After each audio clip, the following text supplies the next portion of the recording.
Drama मेरे लिए अब बहुत ड्रैग कर को ख़त्म, वाइंड अप नहीं, इसको वाइंड अप हो जाना चाहिए। दफ़ा ये बच्चा हो जाए फिर सोचेंगे इस किरण का करना क्या। बच्चा चाहिए, हर एक को बच्चा चाहिए ड्रामे में।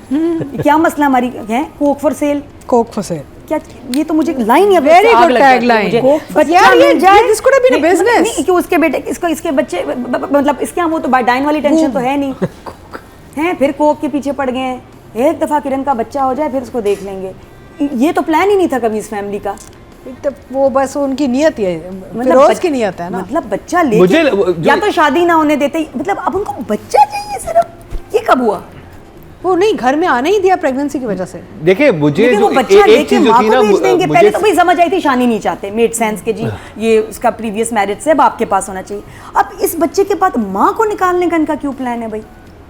क्यों निकालेंगे माँ को और बच्चा रख लेंगे? ये भी नहीं कि माँ और बेटी को निकाल लेंगे। बाप तो सोच रहा है ना, वो सोचता रहा है। It doesn't go with the character, it's not making sense. I think Feroz will eventually become a good guy. तो मुझे उसकी समझ ही नहीं आ रही कि ये क्यों कर रहा है, क्योंकि he is refuse to kidnap Shani. वो तो उसको मना कर दिया, शुक्र है पहला अच्छा काम किया उसने। लेकिन मुझे उसकी ये जुमला मुझे बड़ा डिस्टर्ब किया इसने कि ये कैरेक्टर ऐसा तो नहीं था और ये इतना अजीब सा क्यों सोच रहा है। इसको अगर निकालना है तो किरण को निकाले, वैसे ही बच्चा रख लेना, किरण को निकाल लेना। फिर क्यों आपका क्या ऐसे बच्चे क्यों भाई?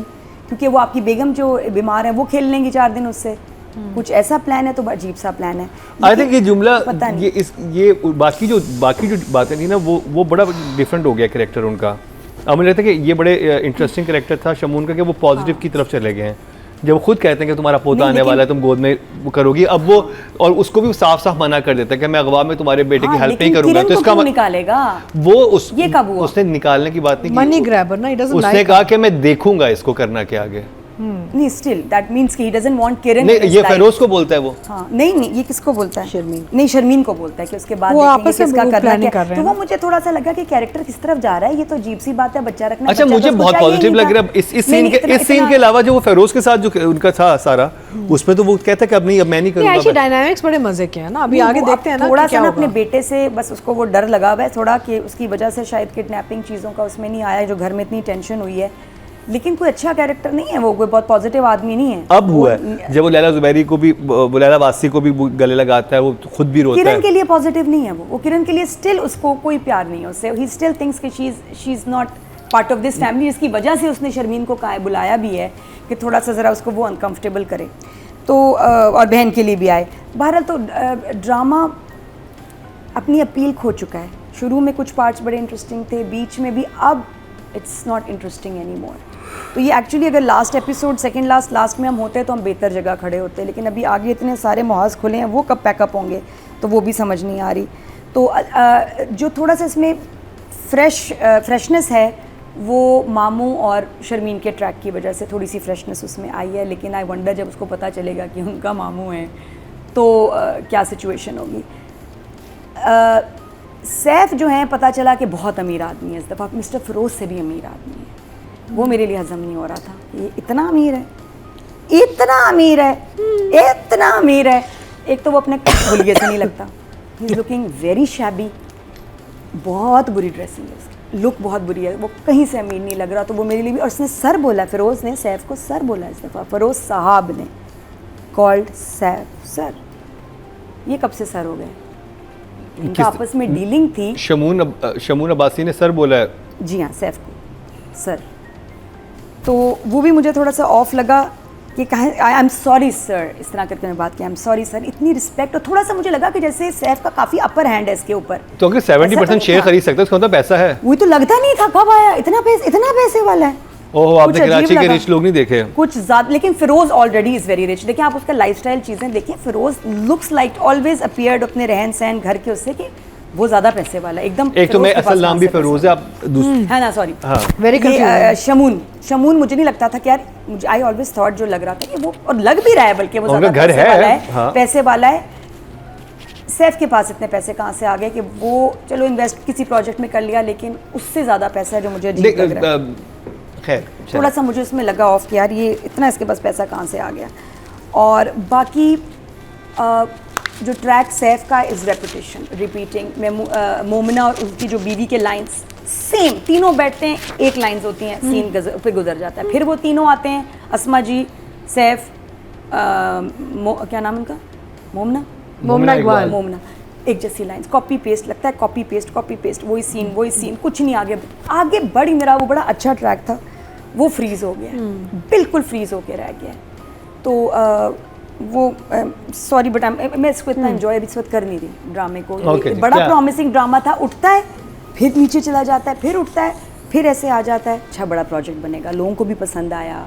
फिर जो आगे उसके वुमेन एम्पावरमेंट की लाइंस, डायलॉग, सीन्स, उसका अपने लिए खड़े होना हमें अच्छा लग रहा था। एंड देन फिर कुछ अजीब सा कुछ हुआ इस ड्रामे के साथ कि लगा कि कुछ ख़राब हो रहा है। मैं तब से सोच रही थी कि कुछ इसके साथ ड्रामे के साथ क्या होता है कि कुछ एपिसोड्स उठ जाते हैं, कुछ गिर जाते हैं। And I met one of the team members. अब ये Oh. मरीना जी का इससे कोई ताल्लुक नहीं, इनको पता भी नहीं है, इनको पता भी नहीं है। अच्छा, बात। please और ना tell us. इन्होंने मुझे इन्होंने कभी डिस्कस भी नहीं किया। Very इस तरह good. बात नहीं, मैं अब आपको टीम का बताती हूँ जो उन्होंने मुझे बताया। मैंने कहा इस प्रोजेक्ट से बड़ी ज्यादती हुई और एक ज्यादती जो की है वो इसके आर्टिस्ट ने की है, तंग किया है अपने कमिटमेंट प्रोफेशनलिज्म के साथ गड़बड़ की है। Okay. एक्टर्स ने तंग किया है और मुझे दुख हुआ क्योंकि ये एक बहुत बड़ा प्रोजेक्ट बन सकता था। Actors के actor? एक्टर्स जो इसमें आर्टिस्ट हैं कुछ, अच्छा। उन्होंने तंग किया है प्रोडक्शन टीम, डेट्स में, कमिटमेंट में। तो आपको नज़र भी आएगा कहीं कहीं कि जितना उनको होना चाहिए शायद वो नहीं नज़र आए। आप खुद देखिए, फील हो जाएगा आपको कि किसकी कितनी कमिटमेंट नज़र आई है। लेकिन मुझे दुख हुआ, आसान नहीं यार इतने बड़े ड्रामे में काम करना, आपको रोल मिलता है, अल्लाह इज्जत दे रहा है, तो हर प्रोजेक्ट को ना बहुत संभाल के करो बच्चे। आज है कल कोई पूछेगा भी नहीं। एक भी प्रोजेक्ट में आप अनप्रोफेशनल होंगे या मिस कमिटमेंट करेंगे ना, याद रह जाएगा।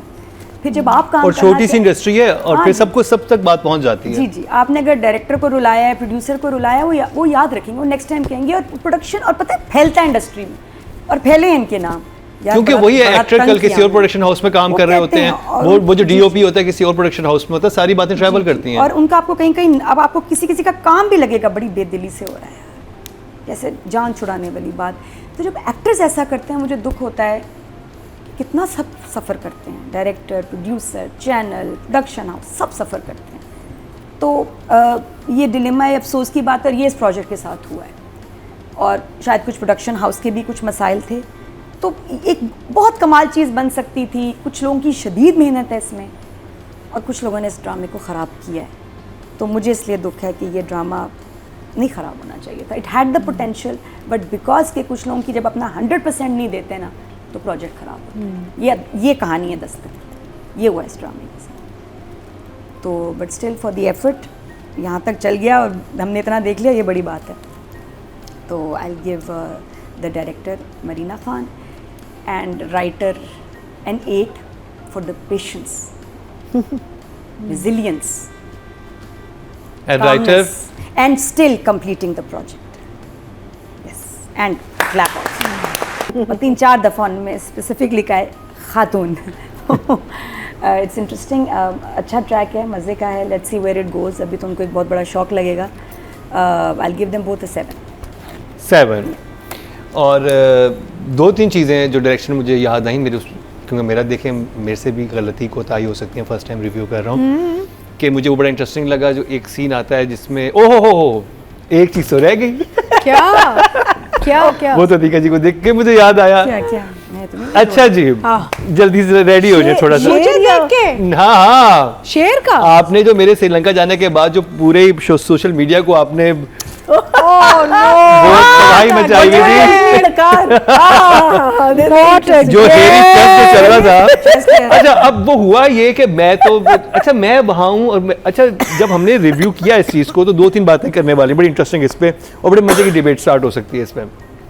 हमसे रब्ता किया, एक शीबा होती हैं, वो भी अपना एक रिव्यू करती हैं, उन्होंने मुझे मैसेज भेजा, एक स्टोरी भी लगाई, और उसमें वो दोनों बड़ी इंटरेस्टिंग बात कर रही थी कि अगर यही बात जैसे कि अली रज़ा के बारे में अतीका जी ने कहा कि वो उसने इतने बटन खोले हुए थे तो अब वो वैक्सी कर लेता अपनी चेस्ट को, इस पे डिबेट कहते हैं अगर वहाँ पे सैफ़ी हसन और मुकर्रम बैठे हुए थे, अगर वो ये बात किसी लड़की के बारे में करते कि इसने ऐसे कपड़े क्यों पहने थे, अगर ऐसे ही कर लेती है, कोई भी उसको ऑब्जेक्टिफाई करना किसी को, तो ये बहुत बड़ी वेरी बिग नोट से बहुत बड़ा तमाशा खड़ा होता। तो मेरा जब इस पे कम तमाशा खड़ा हुआ है। हाँ खड़ा तो हुआ, लेकिन खवातीन के बारे में कहने हाँ। के मामले में तो फिर मेरा उनको सिर्फ ये था कि मेरा इसमें पॉइंट ऑफ व्यू था कि मुझे क्यों इतना ऑर्डर लगा। हमारी बड़ी मेल डोमिनेटिंग सोसाइटी है, हमारे यहाँ खवातीन को वैसे ही बहुत ज़्यादा, एक लड़की रात को लेट आ रही होगी तो उससे पता नहीं क्या क्या कहा जाता है कि कहाँ क्या करके आ गई है। एक लड़की मीडिया में काम कर रही है तो उसके साथ ऐसे नाम अटैच कर दिए जाते हैं, चाहे वो कितनी ही एक रिस्पेक्टेबल फैमिली से आई हुई हो, जितनी बड़ी लिखी हो, वो सब चीज़ें छोड़ दी जाती हैं। उसके साथ एक स्टिग्मा अटैच हो जाता है, ओ ये तो टीवी पे आती है, ओ या तो उसे कमर्शियल करनी है, फिल्म कर ली है। तो ये हमारी बहुत ही एक इस तरह की सोसाइटी है जहाँ पे हमेशा खवातीन का बहुत इस्तेहसाल किया जाता है और हर मोड़ पे हमें ड्रामों के अंदर राइटिंग में भी नज़र आता है, हमें वैसे अपने इर्द गिर्द भी नज़र आता है। हम जब लोगों के पॉडकास्ट सुनते हैं उसमें पता चलता है कि औरत की कितनी तस्दील की जाती है। और मुझे ये लगा कि अगर आपने एक लड़के के बारे में बात कर ली तो इट्स नॉट दैट